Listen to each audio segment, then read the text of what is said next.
এটা হচ্ছে আমার হোটেল। এই হোটেলে হচ্ছে আমরা উঠেছি, ইয়ারচিজ হোটেল আরামবাগ, এটাতে আমি থাকি। আর ঠিক অপোজিটে এটা হচ্ছে ঢাকা মেজবান। এটা হচ্ছে একটা বাঙালি হোটেল, ওদের খাবার আসলেই ভালো, কালাভুনা মানে সেই লেভেলের ভালো।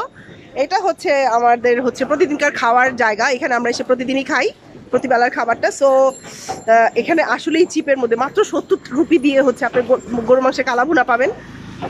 মানে খুবই ভালো, আমার কাছে খুবই ভালো লাগছে। এই আইটেমটাই সবচেয়ে বেশি ভালো লাগছে।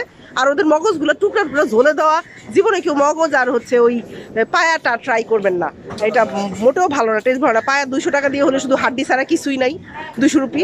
আর মগজটা so but not so tasty. So better আপনারা যখনই খাবেন, কালাবোনা খাবেন, খিচুড়ি খাবেন, it will really taste very very good. আর ঠিক অপোজিটে হচ্ছে এই হোটেলটা, হোটেল আরামবাগ। এই হোটেলও মানে রিজনেবল, রুমগুলো ভালো, মানে সব কিছু মিলে খুবই ফ্যাসিলিটি ভালো, বাঙালিদের জন্য পারফেক্ট।